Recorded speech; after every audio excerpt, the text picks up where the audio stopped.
Day of reckoning, the end of 10 days of terror, and police believe a killer once on the loose is now dead.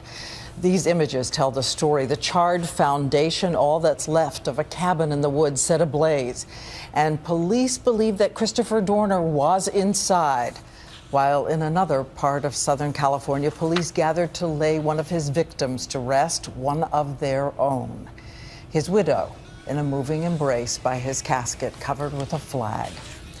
We begin tonight's coverage with ABC's Cecilia Vega now. Cecilia. Diane, good evening. I am standing at the one-time police command post, the heart of that manhunt for Christopher Dorner. And just take a look at this right over my shoulder, those houses right there.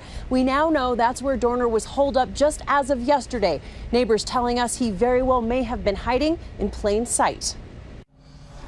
From a barrage of gunfire to a rush of flames to that shell of a house, now nothing left but rubble. Shut down the freeway, possibly for the subject we've been looking for. Christopher Dorner's run from the law began to unravel here at this cabin near a ski resort. Police say Dorner broke in, and yesterday when two unsuspecting women came by to clean, he allegedly tied them up, took their car, and then sped off. One of the women broke free and managed to call the police. Dorner was once again on the run. Chased by police, he abandoned the stolen car. Then up the road, police say Dorner carjacked Rick Heltebrake. Dorner jumped out of the snow at me, gun drawn, big long rifle. So I just stopped and put my truck in park and put my hands up. He pointed his gun at me and said, "I don't want to hurt you. Just get out and start walking up the road and take your dog." Dorner raced off again. This time a Fish and Game warden spotted him, and that officer engaged in a life-or-death shootout. Dorner realized he had been recognized, rolled down his window, held his pistol out the window, and shot at the two wardens in the follow vehicle. Miraculously never hit either of the two wardens who were inside. But police say Dorner did shoot two other officers during his run yesterday, killing 35-year-old Jeremiah McKay, who leaves behind a 7-year-old daughter and 4-month-old son. The former Navy reservist then holed himself up in a cabin, and here, in these usually quiet mountains, an intense firefight broke out. Police say they fired tear gas into the cabin. Then came the flames. We have fire in the front. He might come out the back. One shot fired from inside the residence.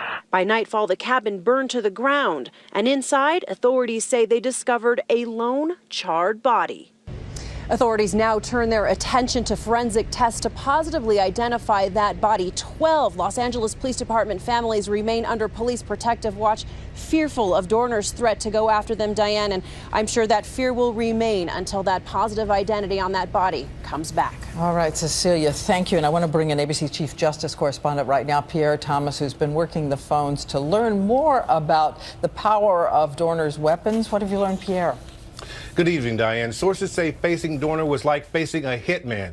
One source told me police believe Dorner recently bought oxygen tanks used in scuba diving in order to breathe in the event of a tear gas attack. Dorner apparently was dressed for war in combat gear. Remember, he was not only a former cop, but also former military, an expert marksman to boot. His arsenal, an assortment of rifles and possibly explosives. In short, my sources said this man was lethal. Someone they knew going in had a death wish, Diane. And undoubtedly there's more to come on all of this. Thank you, Pierre. And as we said today, police paid a solemn farewell to one of their own, the first officer killed in the rampage. Dozens of patrol cars leading the procession for the funeral of police officer Michael Crane. Crane was a former Marine, dad to 10-year-old Ian, 4-year-old Caitlin. His wife Regina talked about their lives together. It just seemed too good. Everything seemed too perfect. As we said, it was an emotional and solemn ceremony today.